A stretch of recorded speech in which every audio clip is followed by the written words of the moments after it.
Welcome to Big 20, where GMs from all walks of life and experience talk about gaming. Hosts this week are Dan from Fear the Boot. Hey. Cheyenne from Chicks with Crits. Hello. And Kali from Riff and Rabble. Hello. Let's talk about breaking the ice. An important one. Yeah, this is really meta, Eric. You throw at us breaking the ice as our topic for a group of three people that have never met each other before. Never met each other. So, Kali, Cheyenne, when do you want to go first? No. I mean, I'm not very good at breaking ice. That's a big problem for me socially. And I haven't actually come across it too often in D&D. I've really only been in 2 groups. I have had a very short career in D&D so far. I've only been playing for about 4 years. So my very first group I met online through looking for group on Reddit. And so all of our initial interactions were just through text, which was pretty easy for me because there's no faces. So, and then we played on Roll20 where there was also no faces. So the first time you were on voice together, was that awkward? Yes and no. It was awkward for me because it can be difficult to jump into an established group because it wasn't a brand new group. I was joining a group, like a campaign that was already well into its path. So the people that were there had already been playing together for like a year or more at that point. But it didn't take too long to get comfortable. I think for me, I just sort of focused on the gameplay because, again, that was my first time playing D&D as well. So I spent most of the time just like looking at my character sheet, reading the book, flipping through things. What does that mean? So I was a little more focused on the technical side of the game than the social side of it. And then that just kind of developed as I got to know everybody. Right. So... Yeah. I think that's a good approach, though, because so what you're describing, you call it fixating. But in dealing with social anxiety, there's a concept called grounding. I don't know if you're familiar with that or not.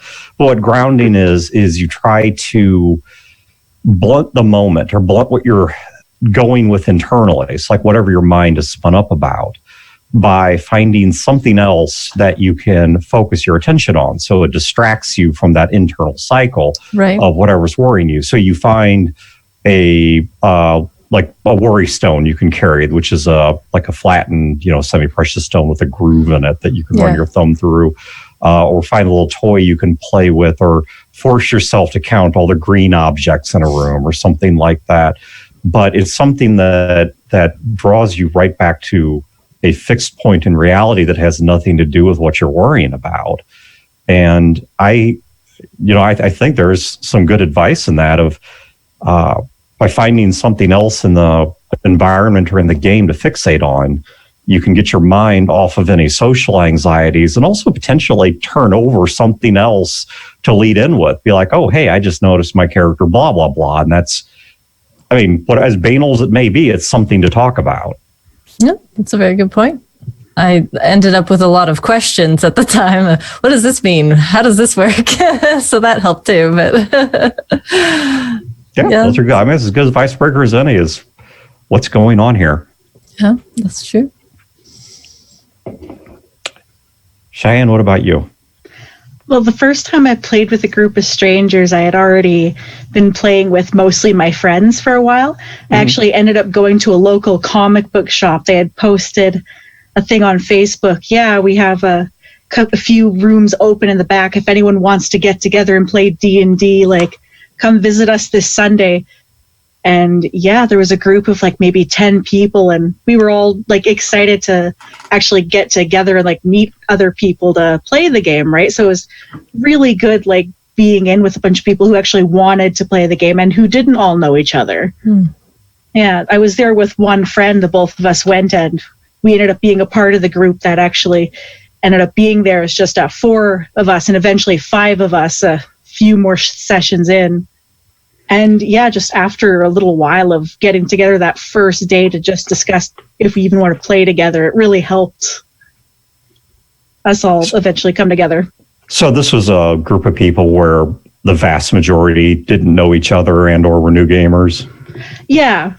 It was a whole new comic book like shop. So it was like the first time all of us were going to the area too. So do you think that helped reminding yourself at some level that everybody there was kind of on even footing?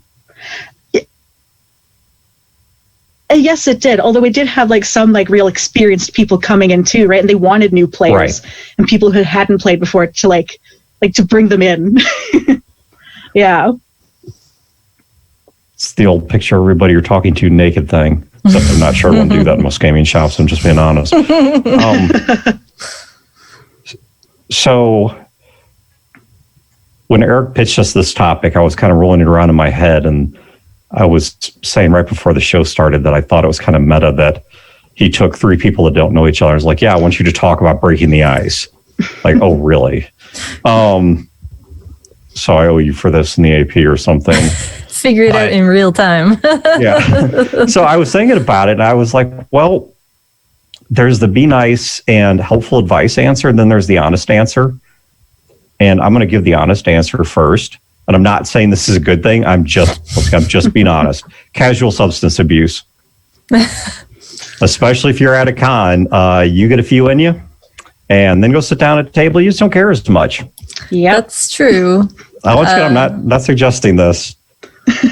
Well, even if it's not abuse, even if it's, just a drink to take the edge off, I know that helps me. I'm definitely a lot more socially open when I've had a drink or two. I'm much more willing to talk to complete strangers.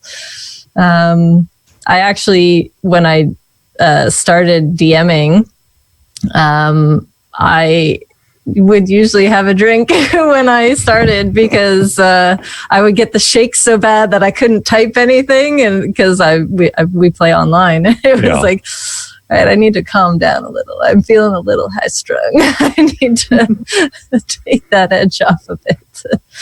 And that was the people I knew.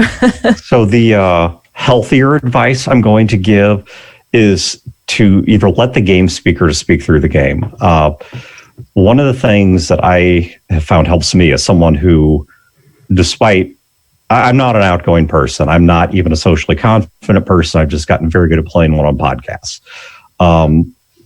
And I have found one of the things that I have to fall back on to do well in a gaming environment is I remind myself at the subconscious level that the game creates a safety net or it creates a layer of separation. It's like the old trick that psychologists use where they have you make a puppet or a stuffed animal talk because you might feel safe having the little Muppet say horrible things about your parents, whereas you don't want to say them. And a role-playing game is kind of the same way. And of course, some people abuse this and act out some really antisocial behaviors. But I think even in a healthy fashion, I don't have to bond with the person to my right or left directly. What I can do instead is I can throw myself so into a character, or if I'm GMing an NPC, and that becomes my voice.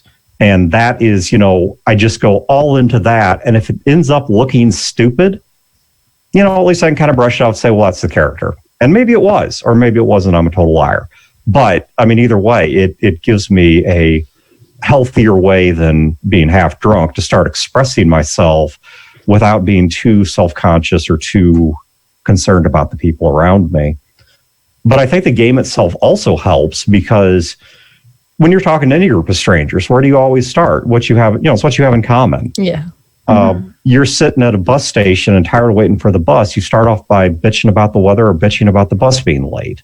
Well, you're in Canada. You probably apologize to each other for somehow making the bus late. But in America, we would complain about what's actually at fault there, which is, the bus and people in Illinois.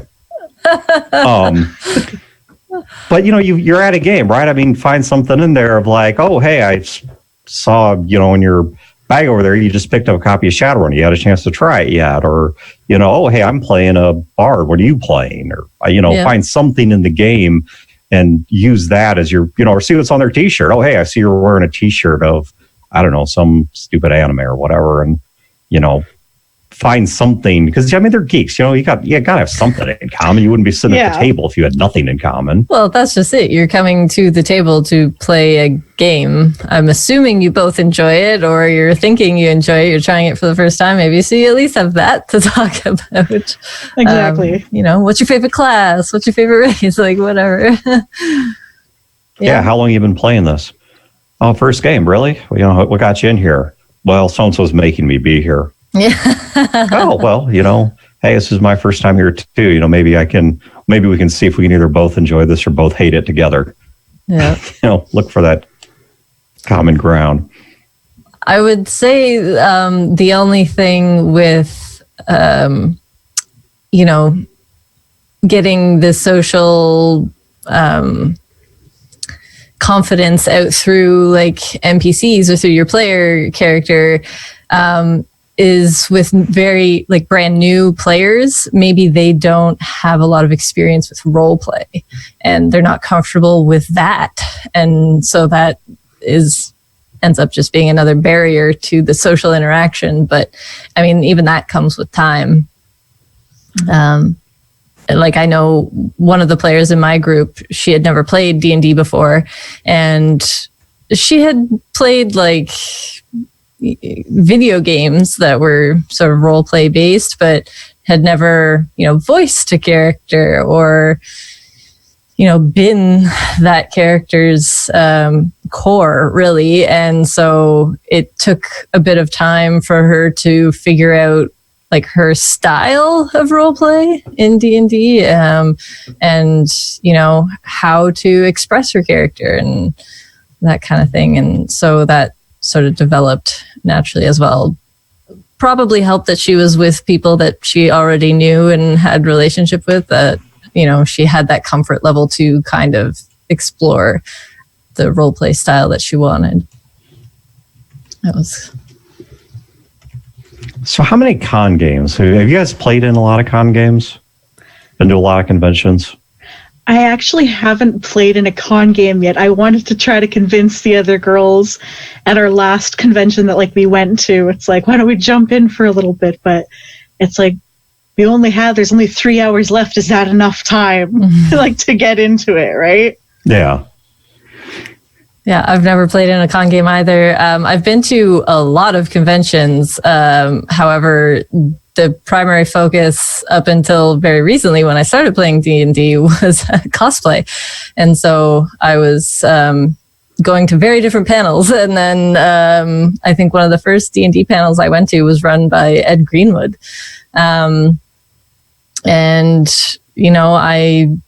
The Forgotten Realms is basically what introduced me to D&D through the novels and the written worlds anyways. And so that was a fun experience, and I would like to try playing at a con.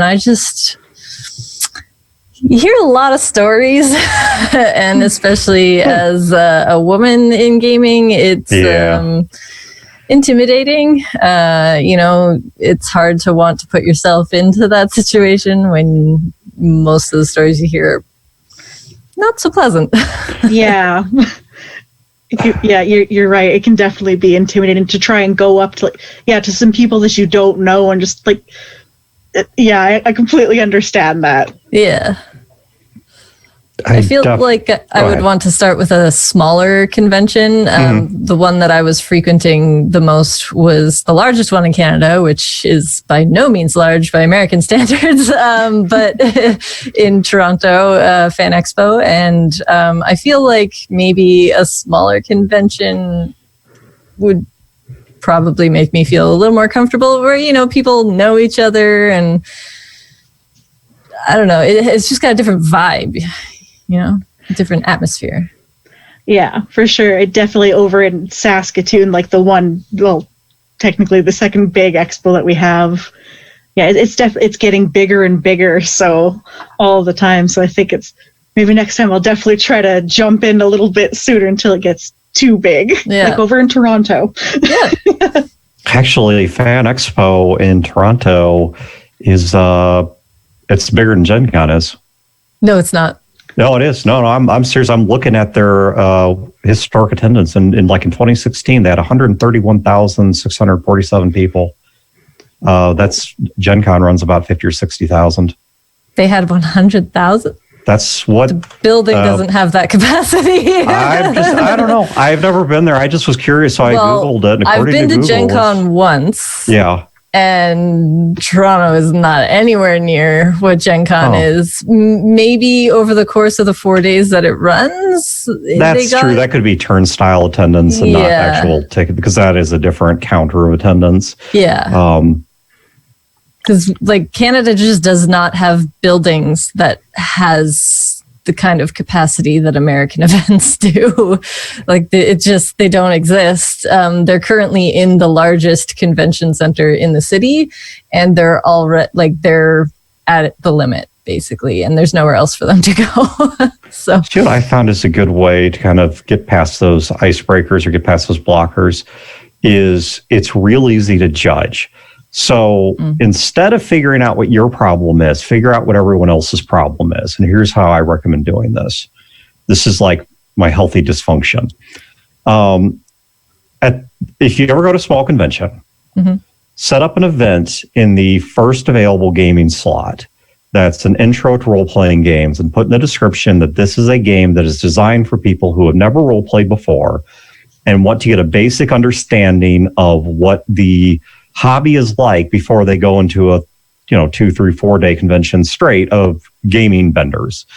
This was something that I tried at a local convention, and I ran a little one-page RPG called Tooth and Claw by a little company called Vulpanoid Studios.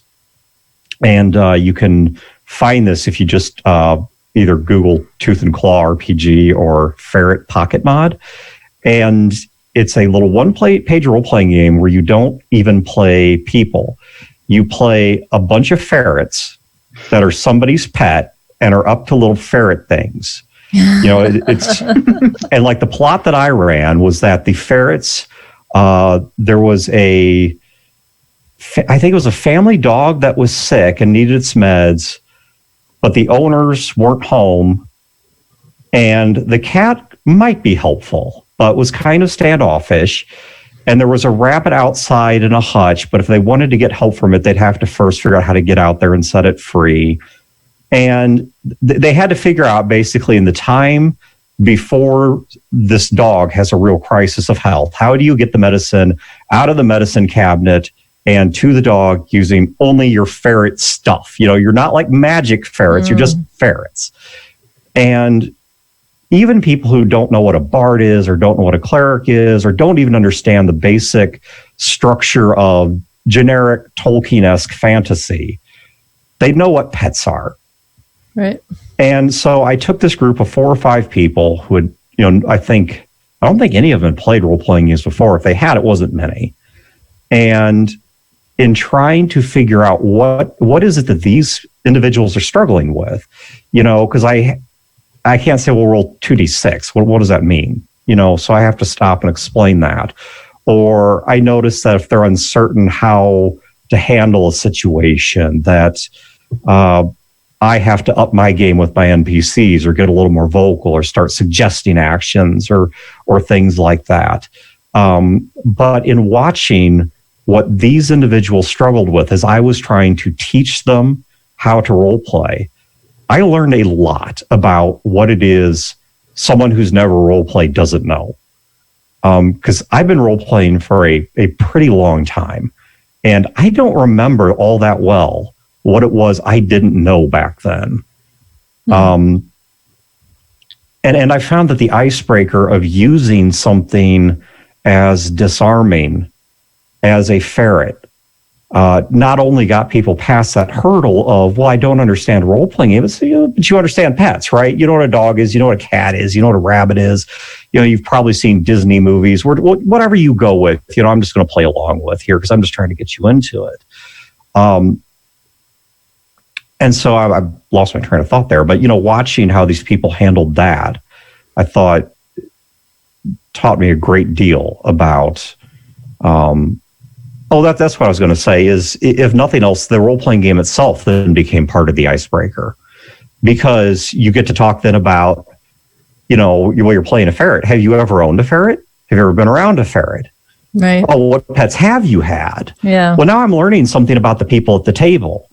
And if there's one thing that, the vast majority of people can get excited about, they love their pets.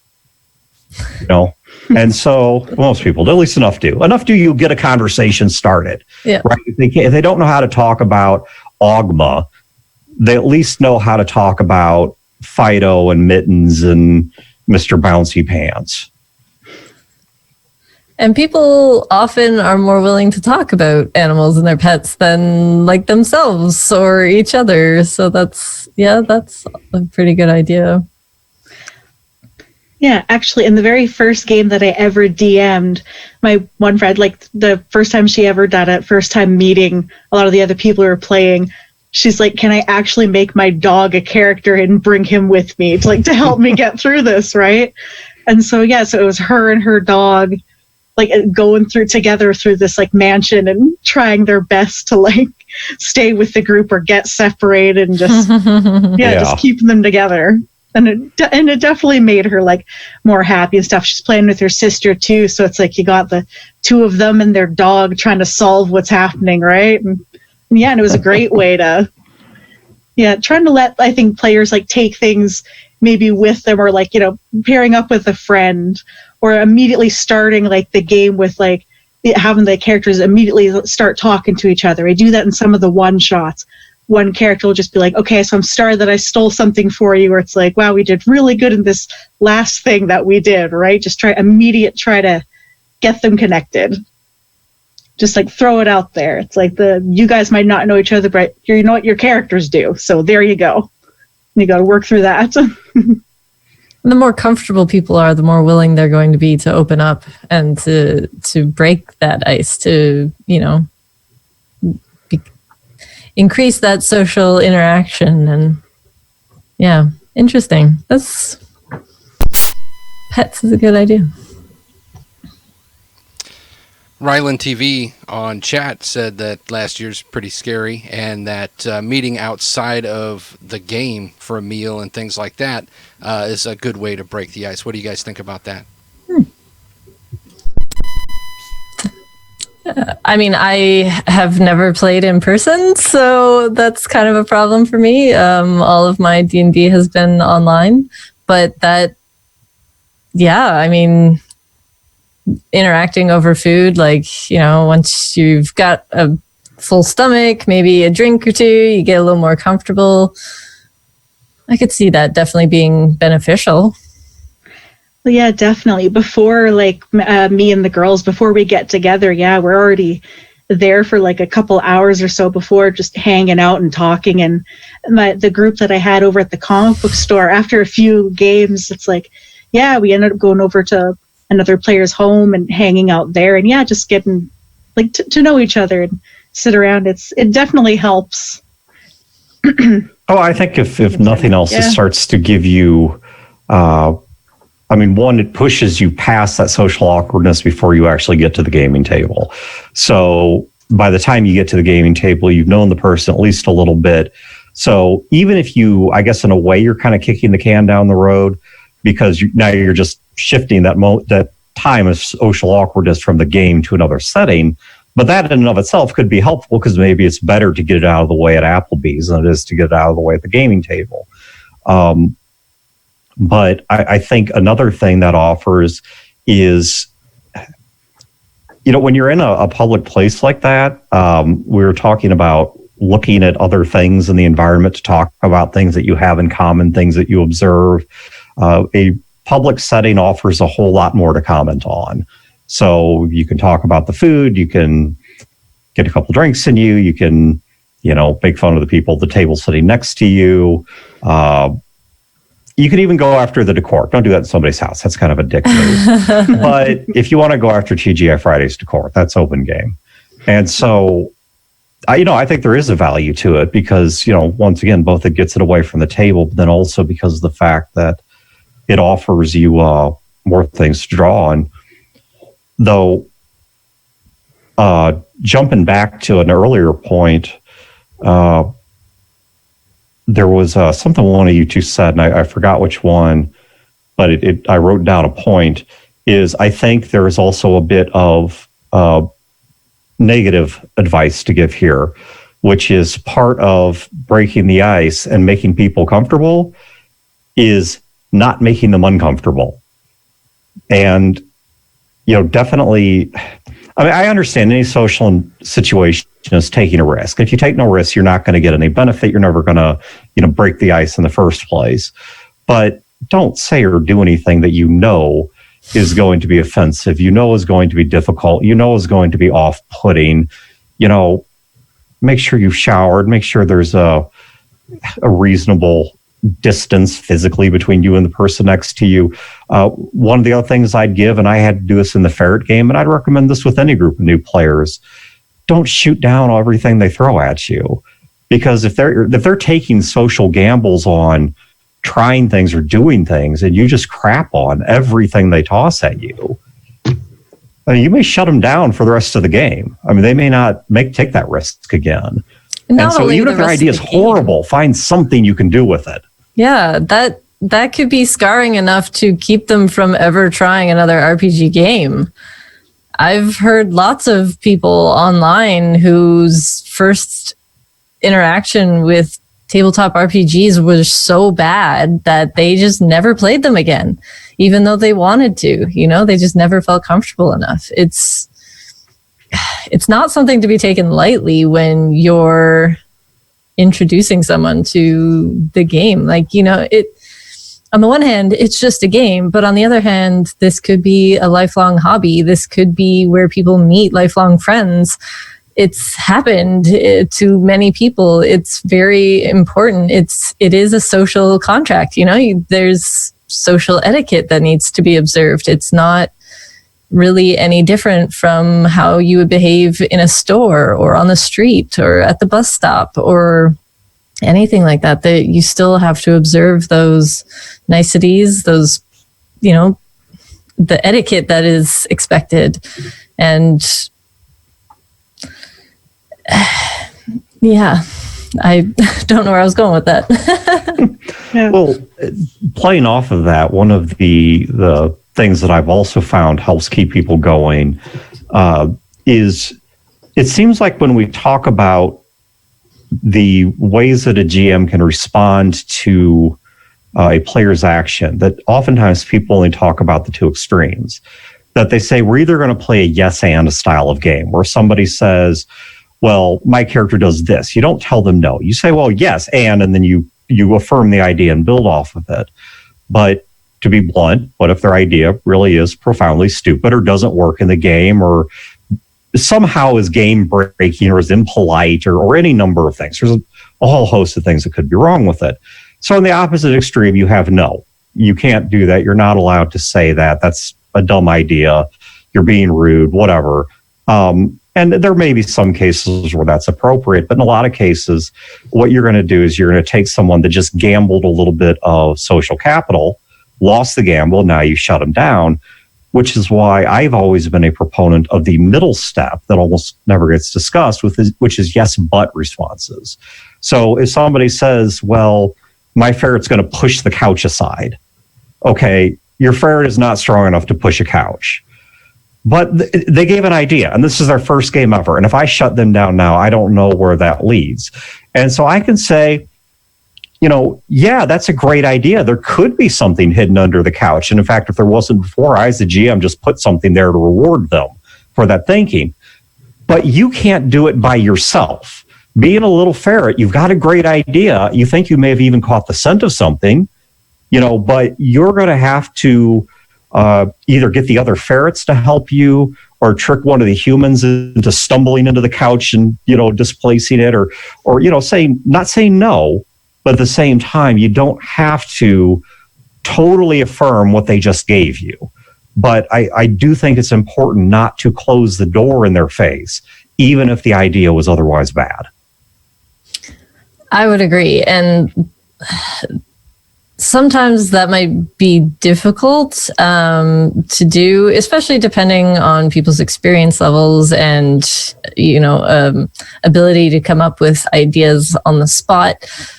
But yes, definitely rewarding the creative inspiration, if not actual idea, and maybe give a little tidbit to keep going with that, but maybe in a different direction. Yeah, definitely.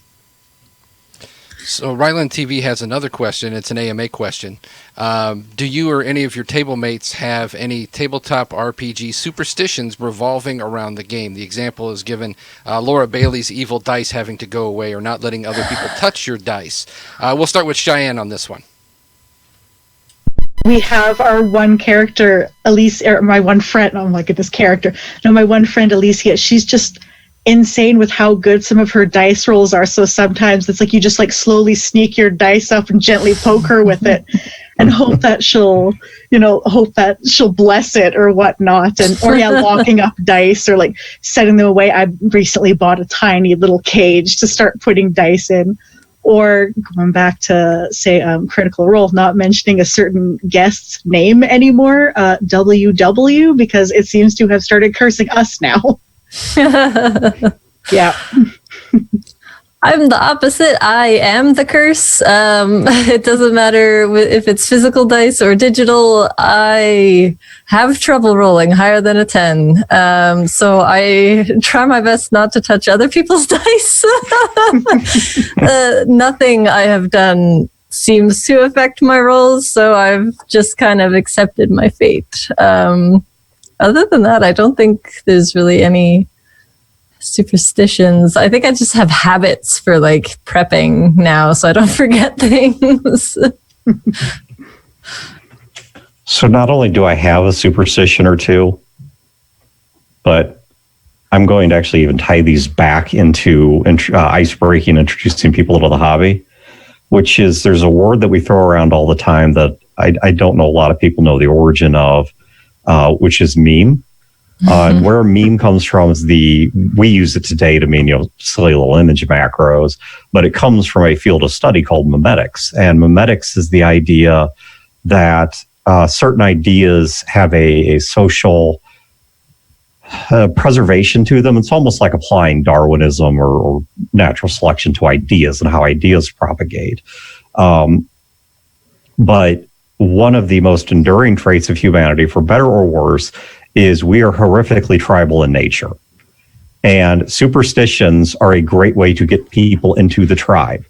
If somebody rolls a die and it blows up on them, and you can tell them, your die failed because you did not participate in the superstition I did. And it is, but my big superstition, I've got 2 or 3, but my biggest one is dice training.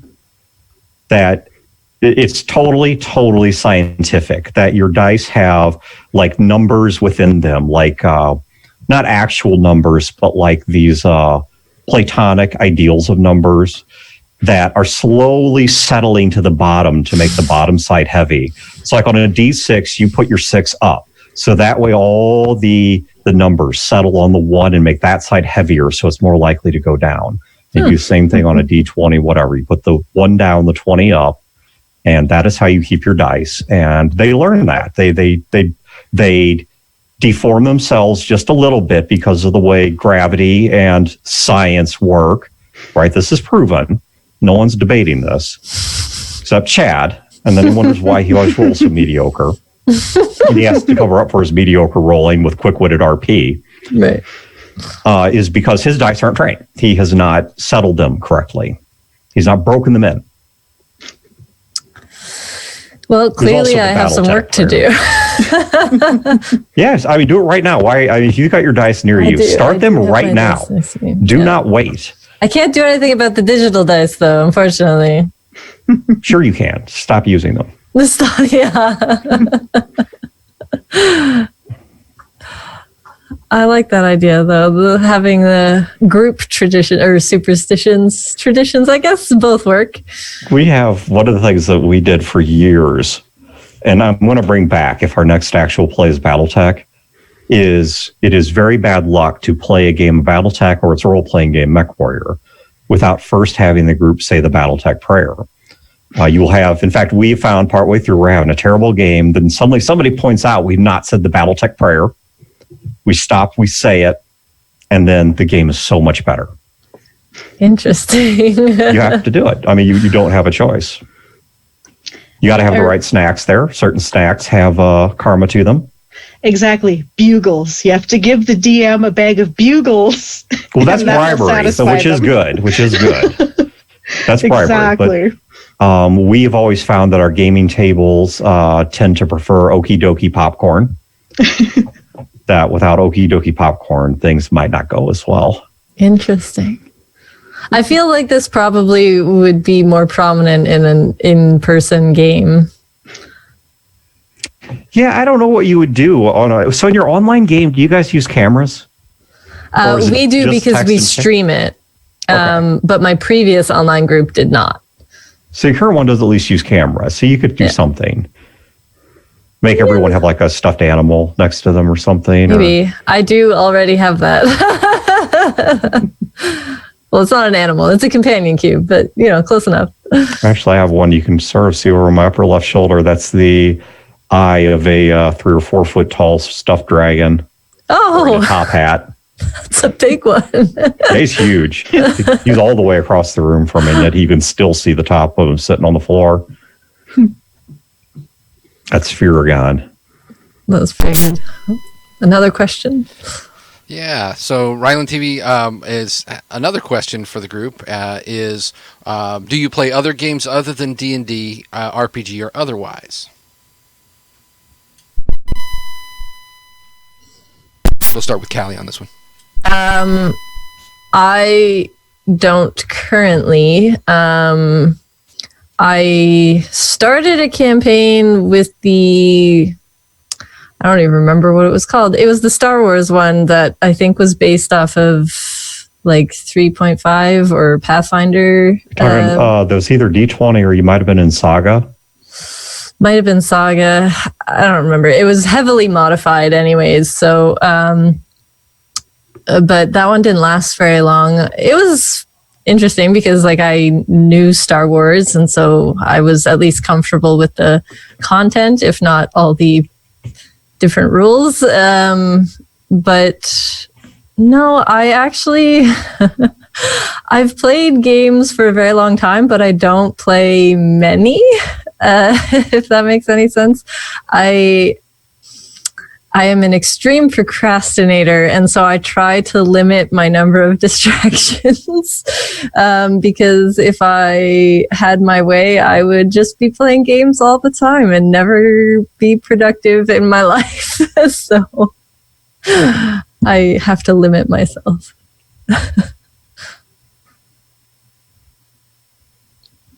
What is it for Chicks with Chris? We've just started our second season. We're now playing Dragon Age RPG, which is definitely different from Dungeons and Dragons. And also we've played some Heroes Unlimited, a little bit heavily modified, but in the future we definitely want to do a whole story in that. It's completely different, it's based more on statistics and stuff and rolling on in between a certain percentage rather than just on a D20. Yeah.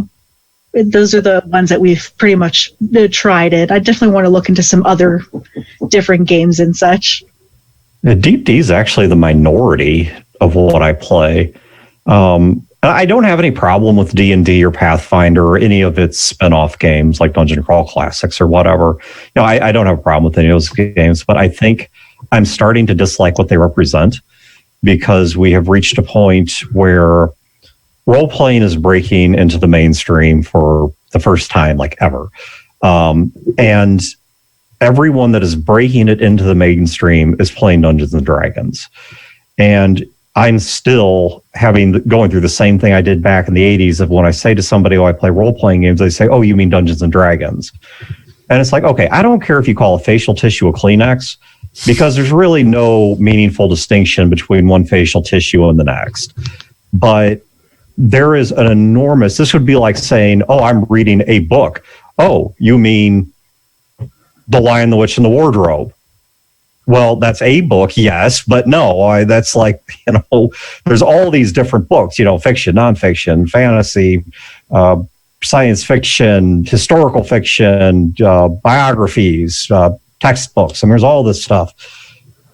And I think I'm starting to kind of resent D&D because of the fact that, like, once again, everyone that's pushing this into the mainstream is doing it with Dungeons and Dragons. And that's, I think, is making the hobby look monodimensional. If you like or don't like D&D, you therefore like or don't like role-playing. While I do play D&D and I don't have any issue with it, most of what we play in my group, we do a lot of homebrews. We're a big homebrewing group. We do a lot of kind of, I guess I'll call them indie games, stuff like Blades in the Dark. We play some really old games like the old fast Star Trek game, Battletech, which is still being updated, but it's been around for a really long time. I've played almost every edition of Star Wars. I've played the old West End D6, the D20, up through the Fantasy Flight, where you're rolling dice with hieroglyphics on them, and it's like trying to interpret the Mummy's Curse to see what happened to your blaster shot. But yeah, no, I play all kinds of Shadowrun. I just got through a 6-sitting World of Darkness game recently. If there's anything you're interested or willing to play make believe around, there's a role-playing game for it. And there's a system that you will probably like for it. And so that's something that I hope, as we as ambassadors of the hobby, I'm not saying we should need to crap on D&D, but I hope that we're, at least expose people to other games, or if they don't like D&D, say, okay, well, don't play D&D. Here's a Savage Worlds book, or here's any number of other things to look at. Yeah, there's definitely a lot of options. I think, like, especially as someone who is relatively new to tabletop RPGs, it's sometimes a little overwhelming how many choices there are, especially being new to it, and like right at the time where the game industry is just getting saturated. Not just tabletop RPG, but like board games and everything. The choices are insane right now. There's so many, and like there's a new one every week almost, it feels like. And probably for me, a combination of like, I don't have time to try new games. I don't have money to invest in them if they require that. Not all of them do. But also, like, I guess I don't have a lot of connections that I've sought out anyways. I'm sure the connections are there, but I haven't sought out the connections to introduce me to these other ones. Like, I'm not the kind of person that would really just go out to the store and pick up a new game and try it out. I would probably try it through someone or through a group. And I haven't done that. So let me ask you a question, a total theoretical question here. Let's say that I had 3 wishes, and for my wishes, it's like, you're going to have the money you need, you're going to have the time you need, and you're going to have the right group for it. But you can only pick one game. What's the game other than D&D, Pathfinder, or some variant thereof that you would go for? That this is the game you would do if you weren't doing D&D. I don't know. Like, I don't know enough about the other ones. Like, I really am most familiar with D&D and Pathfinder, because that's what I've been interacting with in terms of actually playing myself, and podcasts and media that I interact with. What about like a setting though, or something? Is there like a video game, an anime, I don't know, whatever, that you would, or a book or something that you'd be like, I'd really love to do this intellectual property as a role-playing game? Oh, yeah, put it that way. Certainly there's some that I could pick, definitely. Do you want me to pick one right now? Yeah. Give me just one. Let's say I have a genie right here. What is your one pick? I am a super fan of the Rooster Teeth production Ruby. Okay. I love it. That'd be an amazing world. That's totally fair. Big weapons, really, really cool battle scenes, monsters that turn into dust when you kill them. It's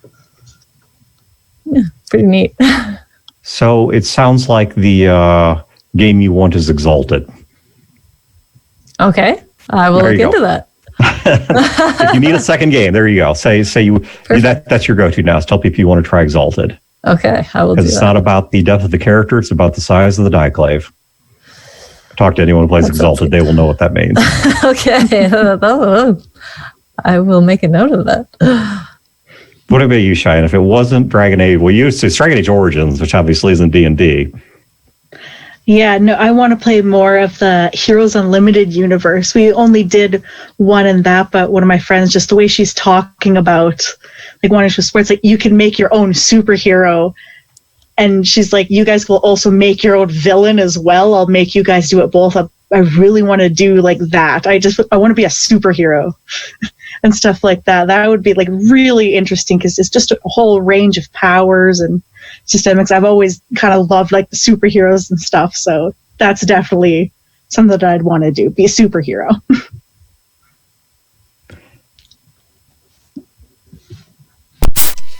So final question of the night from chat is changing a system's rules. Do you consider that a criminal act, or is that something that you regularly do? So whatever game you're playing, just changing the rules to suit the table. Gracious, we just did. So our most recent episode was 530. The two before that, 528 and 529, was a two-parter on this exact subject. How do I distill this into about 2 minutes of advice as opposed to 2 hours? My answer is yeah, absolutely. House rule. I mean, there does come a point where you've hijacked the system so far it's broken. But absolutely. It's your game. You play it how you want. You run it how you want. As long as the table as a whole is cool with it, yeah, house rule the crap out of it. Gary Gygax is not going to come back from the grave to break your kneecaps. And if he does, call me, because I would love to get in on that, fighting some undead. It'd be a hell of a story. Oh, exactly. Definitely like bend the rules, like depending on like what it needs to be. I had a game where they were on a pirate ship and they encountered some sirens. And like immediately one of the characters like, I'm asexual, so I can't be charmed by sirens. I'm like, roll Constitution. It's like, okay, it's kind of low. You need to use the bathroom. And they begin singing about how there's a glorious washroom over here. And then they nearly threw themselves overboard. It's like, that's what I clearly need. Or like being able to talk to siren begins slowly pouring water out of her hands into a trickle into the ocean. Exactly. Or being able to talk to animals in D&D. You got to have a spell for that. But like our world is based on fairy tales, and straight up animals will just start talking to people, right? So it's like in this, it's like druids, they can just like talk to animals, or like just random animals can just talk to you. You won't need a spell for that. But in a different game, no, you will need it, right? So it's like the rules got to bend depending on the situation. I definitely think.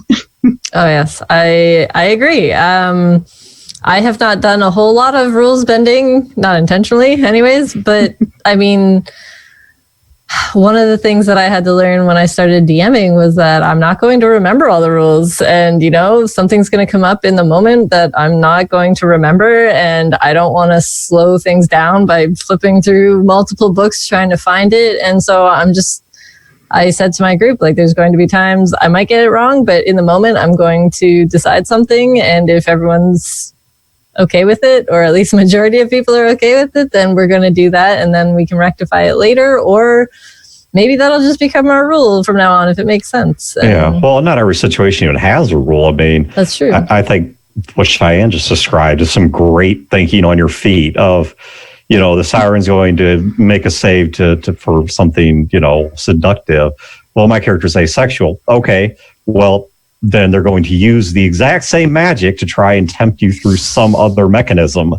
And I mean, the rules don't really go there. And so, but that's some great thinking on your feet where you've got to invent some stuff to handle the situation. Because quite frankly, my character is asexual, so I'm immune to the seduction of sirens. That's not in the rules either.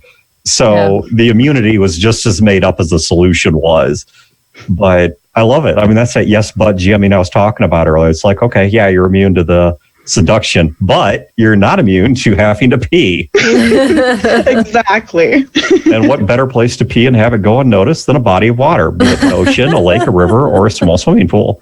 Or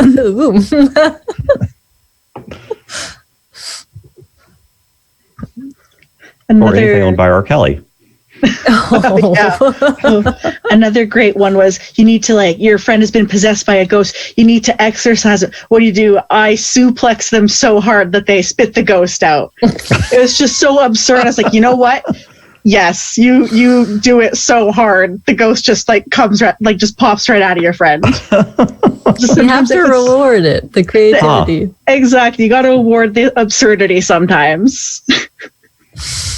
That's great.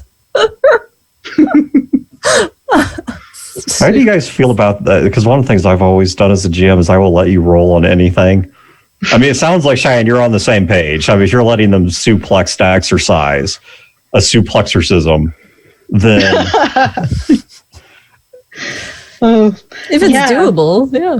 Oh, for sure. There was opening a door and one time, and it's like, okay, so you go to kick a door and it wasn't really good. So the door was already slightly open. So when you kick it, instead you just like fall right through it or stuff like that. Or you completely just destroy the door with your kick with how epic it was or whatnot. Just simple little things like that can make for great moments.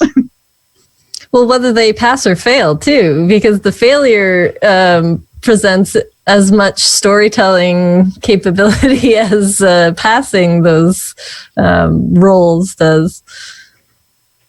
That's always fun to try and figure out just how did you fail. Well, I think there is an element. I mean, maybe this isn't quite on the topic of ice breaking, but I think it's close. Is what do you do if you've got someone at the table that you're trying to get comfortable? You know, you're trying to break the ice, you're trying to get them involved in the moment. And their first experience, first die they roll or something has a disappointing outcome. It's not that anyone's done anything wrong. It's the G and role playing game. The game part bit them in the butt. And I think there's Inspectors has done a lot with this. I know games like Blades in the Dark have done some stuff with this where failure can be just as entertaining, just as descriptive, just as creatively involved as success is. Where you can say, okay, you failed, but maybe you still got something positive out of this, or maybe you didn't, but the way in which you failed, it's not off-putting. It's not getting hit in the head with a 2x4 for real. It's the Three Stooges hitting the head with a 2x4. It's funny.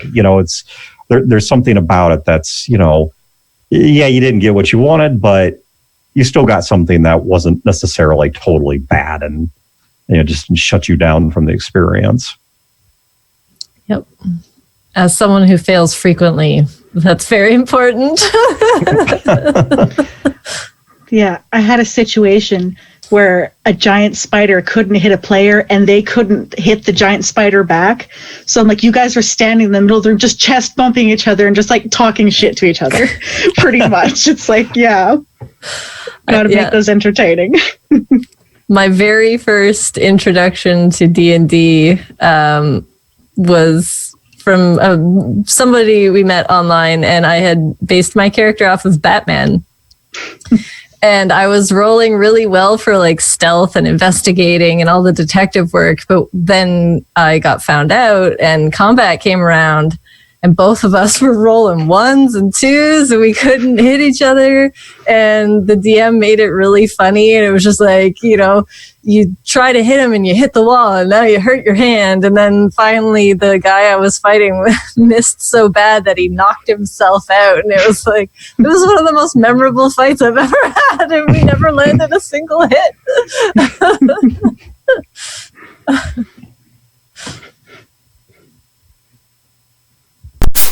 So last question of the night. Critical fails, yay or nay? Oh, hell yay. Absolutely yes. My group has actually, they agreed to implement critical success and critical failure charts for additional effects. And we haven't had to use it too often because I also implemented, like, you have to confirm it to make the extra effect actually happen. Otherwise, it's just a regular miss or a regular hit or whatever. But it's made for some colorful interactions. Yeah, for a while there, a friend introduced the die of doom. If you got like a 20 or a 1, you would break out a giant D20 and roll that, and that would determine how bad or good like the fail or the miss like would be. That's exciting. Yeah. I like that. Yeah, I am 100% in favor of critical failures. The only thing I both do as a GM and demand as a player is it's both ways. Yes. That the enemy's critical fail, if they roll a 1, they critical fail as well. I don't care what it is. Yep. If it rolls a 1, it's screwed up. Definitely. Mm-hmm. For sure. That's how we run ours. Yeah. So we're about done with this episode. So how about everybody let us know where they can find you on the internets. We'll start with Kali. Well, you can find me on Twitter at AppleXSauce or my D&D group on Twitch at twitch.tv/riff and rabble. And they also have a Twitter channel at Riff and Rabble. Cheyenne? You can find me on Twitter at cars_Jan.